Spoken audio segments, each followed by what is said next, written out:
तो नमस्ते। आज हम BEd second year 8th paper से आभासी कक्षा कक्ष की कार्यशैली, उपयोगिता और सीमाएं को देखेंगे। अगर आपने मेरे चैनल को सब्सक्राइब नहीं किया, सब्सक्राइब करें। सब्सक्राइब करने से मेरे से जुड़ जाते हैं। तो देखते हैं आभासी कक्षा कक्ष को। आभासी कक्षा कक्ष वेब आधारित शिक्षण अधिगम वातावरण है, जिसमें गंतव्य स्थान पर जाए बिना ही वहां चल रही प्रशिक्षण संबंधी गतिविधियों में छात्र भाग ले सकता है। अब हम देखेंगे आभासी कक्षा कक्ष की कार्यशैली। इसके अंतर्गत तकनीकी आधारित CD-ROM या DVD का प्रयोग, विशेषज्ञों द्वारा संपन्न सक्रिय भागीदारी, सुचारू शिक्षण गतिविधि को देखेंगे। तकनीकी आधारित आभासी कक्षा कक्ष तकनीकी पर आधारित है। इसका प्रसारण टेली कॉन्फ्रेंसिंग या वीडियो कॉन्फ्रेंसिंग के द्वारा हो सकता है। अनुभवी शिक्षकों को विद्यालय पाठ्यक्रम के किसी एक प्रकरण पर अनुदेश सामग्री प्रस्तुत करते हैं। इस प्रक्रिया के द्वारा दिल्ली में शिक्षक द्वारा पढ़ाया जाने वाला प्रकरण वीडियो कॉन्फ्रेंसिंग के द्वारा पटना या लखनऊ में भी छात्र देख सकते हैं। CD-ROM या DVD का प्रयोग। CD-ROM या DVD में संबंधित सामग्री को विकसित की जाती है। विद्यार्थी अपनी सुविधा अनुसार कंप्यूटर या लैपटॉप के द्वारा अपने अध्ययन के लिए प्रयोग में ला सकता है। विशेषज्ञों द्वारा संपन्न। विशेषज्ञ और अनुभवी शिक्षक के बिना आभासी कक्षा कक्ष संभव नहीं है। अनुभवी शिक्षक द्वारा विकसित अध्ययन सामग्री कैंपस की वेबसाइट पर डाल दी जाती है और विद्यार्थी को संबंधित सामग्री डाउनलोड करने की सुविधा मिल सके।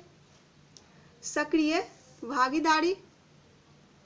आभासी कक्षा कक्ष में विद्यार्थियों की सक्रिय भागीदारी हेतु विद्यार्थी को अपने अध्यापकों तथा साथी विद्यार्थी के साथ संपर्क स्थापित कर उचित अंतःक्रिया करने के समुचित अवसर प्राप्त हो सके। सुचारू शिक्षण गतिविधि। आभासी कक्षा कक्ष में सुचारू शिक्षण और प्रबंधन के द्वारा छात्रों के अधिगम को पुनर्बलित करने, आवश्यक अभ्यास करने, पुनरावृत्ति करने, प्रोजेक्ट कार्य, शंका समाधान, गृह कार्य आदि गतिविधियों का संचालन होता है। अब हम आभासी कक्षा कक्ष की उपयोगिता को देखेंगे। इसके अंतर्गत लचीली विधि, समय की पाबंदी नहीं, विशेषज्ञों के लाभ, नवीन तकनीकी का उपयोग। लचीली विधि। छात्र किसी भी जगह पर बैठे हुए अपनी गति से अपेक्षित अधिगम प्राप्त कर सकता है।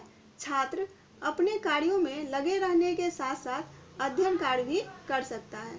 समय की पाबंदी नहीं। इस प्रणाली में हर समय यह उपलब्ध रहती है, जो कि परंपरागत नियमित कक्षा अनुदेशन में उपलब्ध नहीं हो सकती है। यह आभासी कक्षा कक्ष 24 घंटे या सप्ताह के 7 दिन उपलब्ध होने की वजह से इसमें समय की कोई पाबंदी नहीं होती।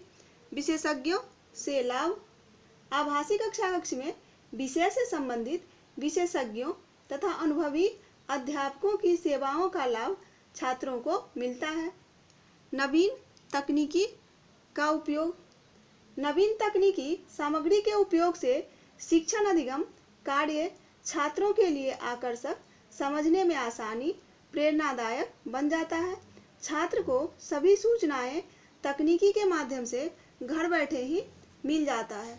आभासी कक्षा कक्ष प्रणाली के उपयोग से अध्यापकों और प्रशासनिक अधिकारीगण को समय और शक्ति की बचत हो जाती है। अब हम देखेंगे आभासी कक्षा कक्ष की सीमाएं को।